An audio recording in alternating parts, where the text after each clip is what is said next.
Hey what's up guys, Mukesh Joshi, welcome back to another video. इस video में बात करने वाला हूँ मैं CSS फ्रेमवर्क्स, मैं कौन कौन से यूज़ करता आया हूँ या फिर मेरी कैसी जर्नी रही है CSS के साथ। मैं इस टाइम पे कौन सा फ्रेमवर्क यूज़ करता हूँ CSS का और कौन सा मैंने स्विच करा और क्यों करा। With that being said, intro.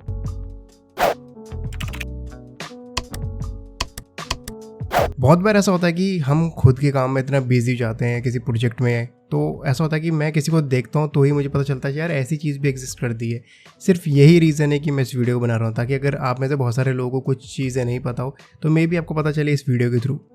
Now जो मैंने डेवलपमेंट शुरू करी थी, तो इनिशियली जो हम कोई भी बूट कैम्प करते हैं या फिर कोई कोर्स करते हैं, चाहे वो यूडीमी से हो, चाहे वो यूट्यूब से हो, या फिर कोई बुक पढ़ के, प्लेन HTML प्लेन CSS से मैंने शुरू करा था। बट नाउ क्या है, जब मैंने अपना पहला पेड प्रोजेक्ट करा CSS और HTML पे, और उसमें मुझे रियलाइज़ हुआ कि बहुत सारा काम करना पड़ता है CSS में। और सीखना आसान है, लेकिन जब तुम उसको इम्प्लीमेंट करते हो ना, तो तुम्हें बहुत सारी चीज़ें तुम्हारी बहुत अच्छी पकड़ होनी चाहिए बुरी चीज़ में, तभी तुम उसको अच्छे से इम्प्लीमेंट कर पाते हो डिज़ाइन में। नहीं तो तुम्हारा डिज़ाइन उतना अच्छे से निखर के आ नहीं पाता है। नाउ कुछ प्रोजेक्ट ऐसे निकले, मैंने जैसे तैसे स्ट्रगल करके उस टाइम पे बनाना शुरू किया, सीखा चीज़ें, लेकिन उसके बाद बूटस्ट्रैप गेम में आया। नाउ बूटस्ट्रैप बिल्कुल गेम चेंजर था। अब तुम्हें CSS की सारी प्रॉपर्टीज़ और सारे कॉन्सेप्ट समझने की ज़रूरत नहीं है, तुम सिर्फ क्लास डालो और तुम्हारा काम हो जाता था कुछ प्रोजेक्ट्स में। और कुछ टाइम मुझे बहुत मज़ा आया बूटस्ट्रैप यूज़ करने में। मैंने हर जगह हर प्रोजेक्ट में उस टाइम पे बूटस्ट्रैप यूज़ करा। बट लेकिन जैसे मेरी थोड़ा टाइम बीता, मेरी थोड़ी सी नॉलेज इंप्रूव हुई और मुझे रियलाइज़ हुआ यार सारी वेबसाइट सेम दिखती है, बूटस्ट्रैप की बनी हुई सारी वेबसाइट सेम दिखती है, कितना भी कोशिश कर लो। उसमें एक पता नहीं क्या एक फ्लेवर है बूटस्ट्रैप का, वो पता चल जाता है देखते कि यार ये वेबसाइट बूटस्ट्रैप की बनी हुई है। दूसरा इशू उसमें आ रहा था कि चाहे कितनी भी अच्छी क्लासेस, कितनी भी अच्छी डिज़ाइन बूटस्ट्रैप अपनी तरफ से ऑफर करता हो, एट द एंड उसमें बहुत सारी CSS खुद की लिखनी ही पड़ती थी। और उस टाइम पे jQuery का भी उसमें कुछ कंपोनेंट ऐसे थे जो jQuery के साथ ही चलते थे। तो इससे जो तीसरी चीज़ जो सामने आती थी वो ये थी कि बहुत सारा डेड कोड प्रोजेक्ट में आ जाता था। बहुत सारा CSS का ऐसा कोड था या बहुत सारा जावास्क्रिप्ट का ऐसा कोड था जो एक्चुअली मुझे ज़रूरत नहीं थी, लेकिन फिर भी वो बंडल्ड होकर साथ में आता था। ना उस टाइम पे मेरे पास उस टाइम पे ऐसी नॉलेज थी कि वेबपैक या पार्सल या फिर गल्प इस तरह के टूल्स के मुझे पता भी नहीं था। ना मैं अगर पता भी था तो शायद मेरी इतनी स्किल नहीं थी कि मैं इनको इम्प्लीमेंट भी करता या यूज़ भी करता। ना इस चीज़ के बाद मुझे रियलाइज़ हो यार बूटस्ट्रैप बहुत कॉमन हो गया, हर कोई यूज़ करता है, कुछ नया ढूंढता हूँ। तब उसके बाद मैंने I think material design implement game में आ गया था, तो मैंने मटेरियल डिज़ाइन ट्राई करा। फिर मैंने मटेरियल डिज़ाइन के साथ इशू क्या था कि मोबाइल में तो बहुत अच्छा लगता है, लेकिन उसके प्रिंसिपल आपको पता होनी चाहिए।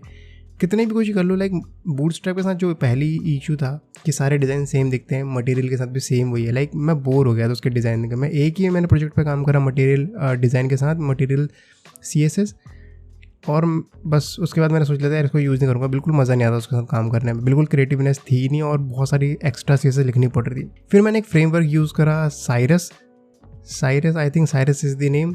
वो मुझे बहुत ही अच्छा लगा, उसका UI मुझे बहुत पसंद आया। लेकिन क्या था उसमें इशू, क्या था उसमें जो कंपोनेंट्स थे, जो रेडीमेड प्री बिल्ट कंपोनेंट थे, बहुत ही लिमिटेड थे। तो उसको भी मैंने सिर्फ एक ही प्रोजेक्ट में यूज़ करा। आई थिंक वो प्रोजेक्ट है मेरा orangedigitals.com, उसमें जो फ्रेमवर्क यूज़ रखा है वो साइरस है।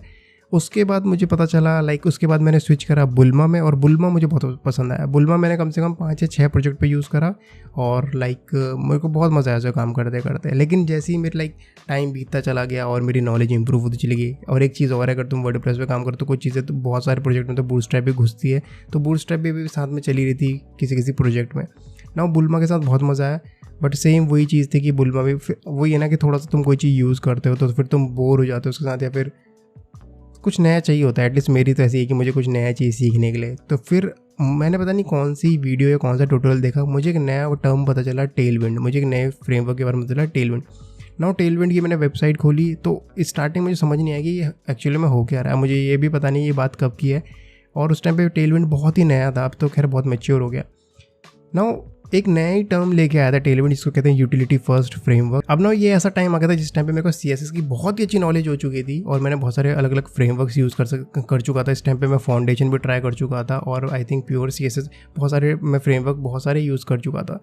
अब सिर्फ एक टेलविंड ही ऐसा बच रहा था, एक थोड़ा अच्छे लेवल पे जिसको यूज़ करना बाकी रह रहा था ना। और टेलविंड के साथ 2 दिक्कत थी। पहली दिक्कत क्या थी, टेलविंड के लिए तुम्हें NPM और इन सब चीज़ों की फेमिलियरिटी होनी चाहिए, तभी तुम उसको अच्छे प्रोडक्शन लेवल पे यूज़ कर सकते हो। अब ना जो टेलविंड है उसने मेरा बिल्कुल गेम चेंज कर दिया। टेलविंड ने 3 प्रॉब्लम मेरी सॉल्व करी। पहली चीज़, टेलविंड के साथ मेरे CSS के बेसिक्स बहुत स्ट्रॉन्ग हुए। बहुत बार ऐसा होता है कि मुझे टेलविंड के साथ एक इशू ये है कि मैं कभी कभी CSS की एक्चुअल प्रॉपर्टी भूल जाता हूँ कि उसका सिंटैक्स क्या है, बट मुझे पता होता है कि कौन सी प्रॉपर्टी रिक्वायर्ड है इसको करने के लिए। और फ्रेमवर्क्स में क्या था कि जितना मैं उनको ज़्यादा यूज़ करता था मैं CSS भूलता चला जाता था कि यार एक्चुअल में फ्लेक्स क्या है या ये क्या है या मुझे ये चीज़ अचीव करने के लिए कौन सी प्रॉपर्टी लिखनी है। लेकिन टेलविंड के साथ क्या था, टेलविंड के साथ ये था कि बहुत मुझे सारी CSS पता होनी चाहिए, तभी मैं टेलविंड को बहुत अच्छे से यूज़ कर सकता हूँ। मुझे पता होनी चाहिए कौन सी मुझे अगर कोई design, it is like building blocks. जैसे अगर हमारे पास बहुत सारे ब्लॉक्स होते हैं, उनको जोड़ जोड़ के बिल्डिंग्स बनाते, तो मुझे पता होना चाहिए कौन सा ब्लॉक कहाँ पे लगना है, तभी वो वाला शेप या डिज़ाइन आएगा जैसा मुझे चाहिए। मुझे हर ब्लॉक की अच्छी डीप नॉलेज होनी चाहिए, तभी मुझे मैं अच्छे से बिल्ड कर पाऊँगा। टेलविंड के साथ वही सारी कहानी थी। अब ना CSS अभी भी ऐसा है कि बहुत सारी प्रॉपर्टी CSS की जो मुझे पता नहीं है, एंड मैं रोज़ कभी ना कभी कोई ना कोई किसी न किसी आर्टिकल या किसी न किसी लोग की वीडियो से मैं सीखता रहता हूँ। टेलविंड ने मेरी CSS की नॉलेज बहुत इंप्रूव करी। प्लस टेलविंड के साथ इशू क्या था, उसका डेड गुड का सीन नहीं था। जब हम टेलविंड जब बिल्ड करता है तो वो स्टार्टिंग में बहुत सारे आपको ब्लॉक दे देता है, पूरा रूम भर के ब्लॉक दे देगा, जौन सा ब्लॉक तुम यूज़ कर लो, लगा लो अपनी वेबसाइट बनाने के लिए। लेकिन जैसे तुम्हारी वेबसाइट बन जाएगी ना, तो वो सारे के सारे ब्लॉक हटा देगा जो तुमने यूज़ नहीं करे। जिससे क्या होता है कि एक्चुअल में उनकी जो CSS है वो 3 या 4 MB की है, लेकिन जैसे ही तुम अपनी प्रोडक्शन बंडल करते हो तो वो हार्डली मेरे हिसाब से 15 या 20 KB में पूरी की पूरी CSS ख़त्म हो जाती है। जिसकी दूसरी एडवांटेज थी कि बहुत ही लाइट वेट आखिरी प्रोडक्शन लेवल पे बनती है वो।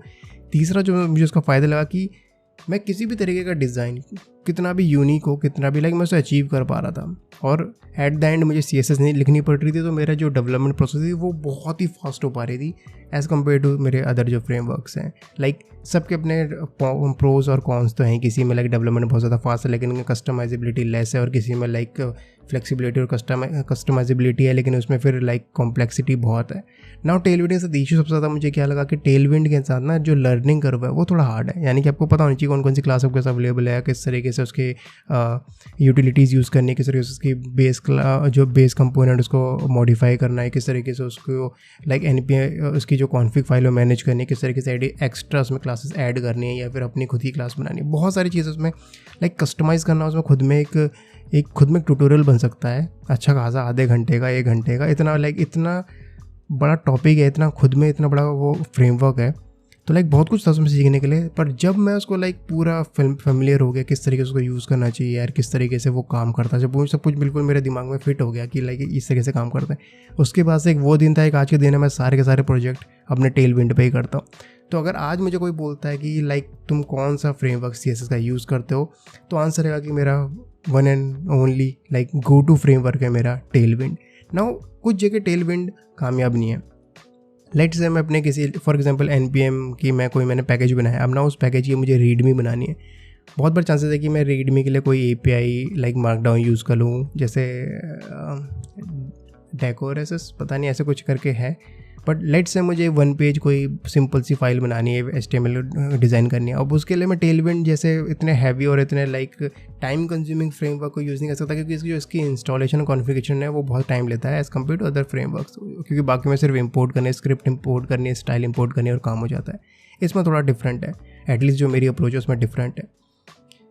तो सिंगल पेजेस में बहुत ही स्मॉल एप्लीकेशन है, बहुत ही लाइट वेट एप्लीकेशंस में टेलविंड उतना कामयाब नहीं है। ये ज़्यादा कामयाब है जब आपके बहुत बड़ा प्रोजेक्ट हो, या फिर मीडियम टू लार्ज प्रोजेक्ट्स में बहुत कामयाब है। स्मॉल प्रोजेक्ट्स में उतना कामयाब नहीं है, उतना मज़ेदार नहीं है काम करना इसके साथ, क्योंकि लगता है यार बहुत ज़्यादा टाइम हमारा ख़राब कर रहा है। और जिस प्रोजेक्ट में आपका NPM इन्वॉल्व नहीं है तो उसमें फिर टेलविंड क्या करेगा, एक ये लिमिटेशन है थोड़ी। तो अगर आप CSS को थोड़ा अपना गेम इंप्रूव करना चाहते हो, डेवलपमेंट टाइम अपना कम करना चाहते हो, अगर कोई प्रोजेक्ट में आपको लगता है कि बहुत टाइम लगता है, बहुत सारा टाइम लगता है सिर्फ CSS लिखने में, वो आप कम कर सकते हो टेलविंड से। टेलविंड की हेल्प से आपकी जो CSS की नॉलेज है वो इम्प्रूव होगी, आपके कॉन्सेप्ट और क्लियर होंगे, एट द सेम टाइम आप बहुत ही ब्यूटीफुल डिज़ाइन बना पाओगे कम टाइम पे। सो आई होप आपको ये वीडियो पसंद आई होगी।